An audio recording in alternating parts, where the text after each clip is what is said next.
आइए, आप सभी विद्यार्थी, यदि कोई अध्यापक बंधु है, आप सभी का हार्दिक स्वागत है आपके इस चैनल पर। Gurukul coaching centre Hindi special आपका अभिनंदन करता है।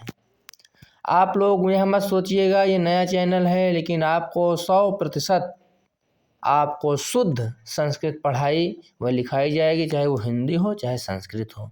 शुद्धता से कोई भी समझौता नहीं किया जाएगा, विश्वास बनाइए। निम्नलिखित आज आपको कक्षा 9 हिंदी संस्कृत खंड के परमहंस रामकृष्ण पाठ का संदर्भ सहित हिंदी अनुवाद, प्रश्न उत्तर व व्याकरण बोध के प्रश्नों के साथ यह वीडियो मिलेगी। पहला आ नंबर है रामकृष्ण एकः से लेकर मूर्तिमान पाठः विद्यते से अथवा परमहंसस्य पाठः विद्यते तक शब्दार्थ सिर्फ समझने के लिए संदर्भ इस प्रकार। यह गद्यांश हमारी पाठ्य पुस्तक के अंतर्गत संस्कृत खंड के परमहंस रामकृष्ण नामक पाठ से उद्धृत है। हिंदी अनुवाद रामकृष्ण एक अलौकिक महापुरुष थे। उनके विषय में महात्मा गांधी ने कहा था, रामकृष्ण परमहंस का जीवन चरित्र धर्म के आचरण का व्यवहारिक विवरण है। उनका जीवन हमारे लिए ईश्वर दर्शन की शक्ति प्रदान करता है। उनके वचन न केवल किसी के नीरस ज्ञान के वचन है, अपितु उनकी जीवन रूपी पुस्तक के पृष्ठ ही है। उनका जीवन अहिंसा का साकार पाठ है।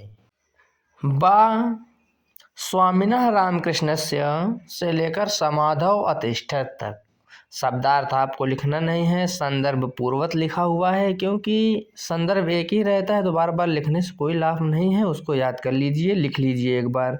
हिंदी अनुवाद इसका, स्वामी रामकृष्ण का जन्म बंगाल में हुगली प्रदेश के कामारपुकुर नामक स्थान में 1836 ईस्वी सन में हुआ था। उनके माता पिता अत्यंत धार्मिक विचार के थे। बचपन से ही रामकृष्ण ने अपने अद्भुत चरित्र को प्रदर्शित किया। उसी समय उनकी ईश्वर में स्वाभाविक आस्था हो गई। ईश्वर की आराधना के समय वे स्वाभाविक समाधि में बैठ जाते थे। स्वाभाविक माने सहजता के साथ आराम से ही ईश्वर की आराधना को वो बैठ जाया करते थे। तो इस प्रकार आपको फेयर कंप्लीट करने और करवाने में इससे बहुत सहायता प्रदान होगी, सहायता प्राप्त होगी। सा परम सिद्धो अपि से लेकर प्रदर्शने तक का हिंदी अनुवाद, परम सिद्ध होते हुए भी वे सिद्धियों के प्रदर्शन को उचित नहीं मानते थे। एक बार किसी भक्त ने किसी की महिमा का इस प्रकार वर्णन किया, वह महात्मा खड़ाहों से नदी पार कर जाता है। यह बड़े आश्चर्य की बात है। परमहंस रामकृष्ण धीरे से हंसे और बोले, इस सिद्धि का मूल्य केवल 2 पैसे है। 2 पैसों से साधारण व्यक्ति नाव द्वारा नदी पार कर लेता है। इस सिद्धि से केवल 2 पैसों का लाभ होता है। इस प्रकार की सिद्धि के प्रदर्शन से क्या लाभ है। Gurukul coaching centre Hindi special जो बीच में लिखा हुआ है, ये प्रचार के लिए है। आप लोग इसको लिखिएगा नहीं फेयर में, ठीक है। तो इस प्रकार सब्सक्राइब करके उत्साहित कीजिए और वीडियो को शेयर भी कीजिए, जिससे सभी को लाभ हो और हमारा मनोबल बढ़े। अगला नंबर दा रामकृष्ण से विशेष से लेकर उदयो भवत तक हिंदी अनुवाद। रामकृष्ण के विषय में इस प्रकार की बहुत सी कथाएं प्रसिद्ध हैं। वे जीवन भर आत्मचिंतन में लीन रहे। इस विषय में उनके अनेक अनुभव संसार में प्रसिद्ध हैं। उन्हीं के शब्दों में उनके आध्यात्मिक अनुभव इस प्रकार वर्णित है। पहला, जल में डूबे हुए प्राण जिस प्रकार बाहर निकलने के लिए व्याकुल होते हैं, उसी प्रकार यदि लोग ईश्वर दर्शन के लिए भी उत्सुक हों, तब उसका ईश्वर का दर्शन हो सकता है। दूसरा, किसी भी साधना को पूरा करने के लिए मुझे 3 दिन से अधिक का समय नहीं चाहिए। तीसरा, मैं भौतिक सांसारिक सुखों को प्रदान करने वाली विद्या नहीं चाहता हूँ। मैं तो उस विद्या को चाहता हूँ जिससे हृदय में अर्थात हृदय में ज्ञान का उदय होता है। इस प्रकार ये हो गया। अब अगला नंबर या अयम महापुरुषा से लेकर महान संदेशा तक पूरा हो जाएगा। आपको जिस लाइन का जहाँ से जहाँ तक का हिंदी अनुवाद चाहिए, वहाँ से आप वहाँ तक का देख करके बुद्धि अनुसार लिख लीजिएगा या पढ़ लीजिएगा। अब इसका हिंदी अनुवाद इस प्रकार है कि यह महापुरुष अपने योगाभ्यास के बल से ही इतने महान हो गए थे कि वे ऐसे विवेकशील और शुद्ध चित्त वाले पवित्र मन के थे कि उनके लिए मानव के द्वारा बनाए गए विभेद यानी भेदभाव निराधार हो गए थे। अपने आचरण से ही उन्होंने सब कुछ सिद्ध किया। संसार में प्रसिद्ध स्वामी विवेकानंद इन्हीं महानुभाव के शिष्य थे। उन्होंने केवल भारतवर्ष में ही नहीं अपितु पश्चिमी देशों में भी व्यापक मानव धर्म का डंका बजाया। उन्होंने और उनके दूसरे शिष्यों ने लोगों के कल्याण के लिए स्थान स्थान पर रामकृष्ण सेवा आश्रम स्थापित किए। ईश्वर का अनुभव दुखी लोगों की सेवा से पुष्ट होती है, यह रामकृष्ण का महान संदेश है।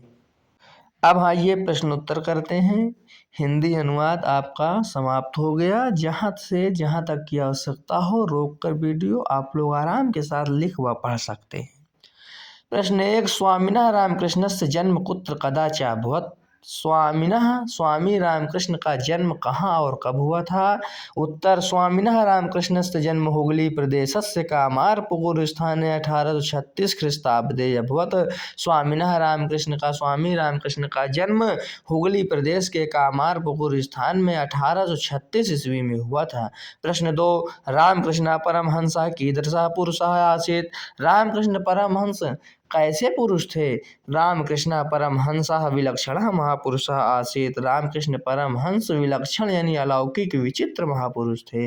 प्रश्न 3, कस्य जीवन चरितम धर्म कस्य जीवन चरित धर्माचरणस्य प्रायोगिकम विवरणम विद्यते? किसका जीवन चरित्र धर्म के आचरण का व्यवहारिक विवरण है? परमहंस रामकृष्णस्य जीवन चरितम धर्माचरणस्य प्रायोगिकम विवरणम विद्यते। परमहंस रामकृष्ण का जीवन चरित्र धर्म के आचरण का व्यवहारिक विवरण है। रामकृष्ण से पितरौ कीदृशौ आस्ताम? रामकृष्ण के पिता कैसे थे? रामकृष्ण से पितरौ परम धार्मिकौ आस्ताम, बहुत धार्मिक थे। प्रश्न 5, एकदा भक्तेन कस्यचित् किम महिमा वर्णितः? एक बार भक्त ने किसकी क्या महिमा वर्णन किया? एकदा भक्तेन कस्यचित् महिमा वर्णितः यत् असौ महात्मा पादुकाभ्याम नदी तरति। एक बार भक्त ने किसी की महिमा का वर्णन किया कि वह महात्मा खड़ाहू से नदी पार करता है। रामकृष्ण कथम महान संजातः? रामकृष्ण कैसे महान हो गए? रामकृष्ण स्वकीयेन योगा अभ्यास बलेन महान संजातः। रामकृष्ण अपने योगा अभ्यास के बल से ही महान हो गए। स्वामी विवेकानंद कस्य शिष्य आसीत्? स्वामी विवेकानंद किस के शिष्य थे? स्वामी विवेकानंद रामकृष्ण शिष्य आसीत्। स्वामी विवेकानंद रामकृष्ण के शिष्य थे। रामकृष्ण से विषय महात्मा गांधीना किम उक्तम? रामकृष्ण के विषय में महात्मा गांधी ने क्या कहा? रामकृष्ण से विषय महात्मा गांधीना उक्तम यत् परमहंसस्य रामकृष्णस्य जीवन चरितम धर्माचरणस्य प्रायोगिकम विवरणम विद्यते। रामकृष्ण के विषय में महात्मा गांधी ने कहा कि परमहंस रामकृष्ण का जीवन चरित्र धर्म के आचरण का व्यवहारिक, प्रायोगिकम माने व्यवहारिक, विवरण माने विवरण, विद्यते माने है। तो प्रश्न उत्तर की पंक्तियों का हिंदी अर्थ भी जाना जाएगा तो अधिक लाभ होगा। प्रश्न संख्या 9, रामकृष्ण से कह महान संदेश है? रामकृष्ण का क्या महान संदेश है? उत्तर, ईश्वरानुभव दुखितानां जनानां सेवया पुष्यति इति रामकृष्ण से महान संदेश है। ईश्वर का अनुभव दुखी लोगों की सेवा से पुष्ट होता है, यह रामकृष्ण का महान संदेश है। प्रश्न संख्या 10, रामकृष्ण सेवा आश्रम केन स्थापित है? रामकृष्ण सेवा आश्रम किसने स्थापित किया? उत्तर, रामकृष्ण सेवा आश्रम तेन शिष्य स्थापित। रामकृष्ण सेवा आश्रम उनके शिष्यों ने स्थापित किया। प्रश्न 11, ईश्वरानुभव केषां जनानां सेवया पुष्यति? ईश्वर का अनुभव किस लोगों की सेवा से पुष्ट होता है? उत्तर, ईश्वरानुभव दुखितानां जनानां सेवया पुष्यति। ईश्वर का अनुभव दुखी लोगों की सेवा से पुष्ट होता है। प्रश्न 12, रामकृष्णस्य विषये केन उक्तम? रामकृष्ण के विषय में किसने कहा? रामकृष्ण से विषय महात्मा गांधीना उक्तम। रामकृष्ण के विषय में महात्मा गांधी ने कहा। जो ये पुष्यति है, पुष्यति माने होता है कि पुष्ट होता है, अर्थात पता चलता है ना। तो इस प्रकार आपका प्रश्न 12 तक का प्रश्नोत्तर हो गया।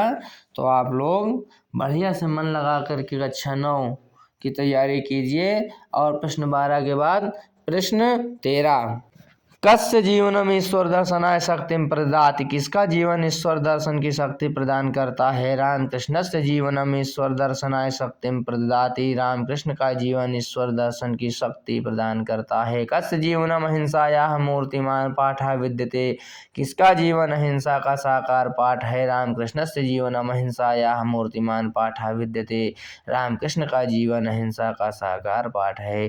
ईश्वरस्य आराधना अवसरे सहजय समाज समाधौ अतिष्ठत। ईश्वर के आराधना के अवसर पर कौन सहजे समाधि पर बैठता था? ईश्वर से आराधना अवसरे रामकृष्ण सहजे समाधौ अतिष्ठत। ईश्वर की आराधना के अवसर पर रामकृष्ण सहज ही समाधि पर बैठते थे।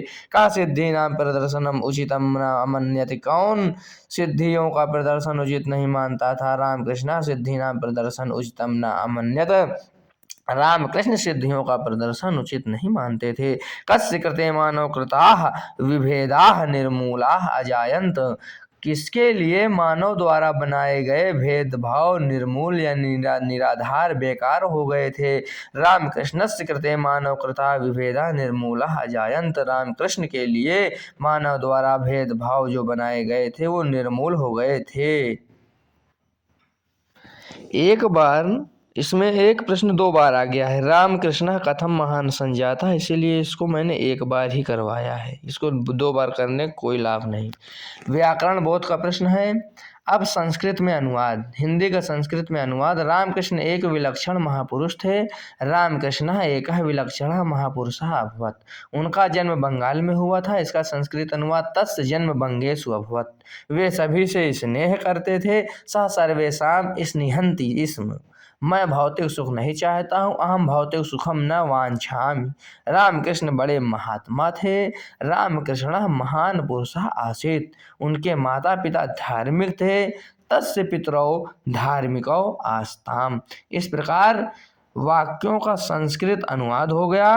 अब चलते हैं निम्नलिखित शब्दों में संधि विच्छेद करने के लिए। अब संधि विच्छेद की तरफ आगे बढ़ते हैं। शब्द और संधि विच्छेद। धर्माचरण का संधि विच्छेद धर्मधनाचरण। नोचितम का न धन उचितम। आराधनावसरे आराधना धन अवसरे। बलेनैव बलेन धन एव। योगाभ्यास योग धन अभ्यास। सेवाश्रमः सेवा धन आश्रमः। निम्नलिखित शब्द रूपों में विभक्ति एवं वचन लिखिए। तब विभक्ति एवं वचन देखिए। तो शब्द रूप विभक्ति वचन ये 3 कॉलम बनाया हुआ हूँ। परमहंस में षष्ठी विभक्ति एक वचन। बंगेश में सप्तमी विभक्ति बहुवचन। ईश्वरे में सप्तमी विभक्ति एक वचन। जना नाम में षष्ठी विभक्ति बहुवचन और पितरौ में प्रथमा विभक्ति एक वचन। समाधौ में सप्तमी विभक्ति एक वचन। इस प्रकार यह पाठ आपका संपूर्ण हुआ। आप लोग इसी प्रकार हमारे चैनल में जुड़िए और लोगों को जोड़िए, सब्सक्राइब करिए, करवाइए। आप सभी का बहुत बहुत धन्यवाद, अभिनंदन।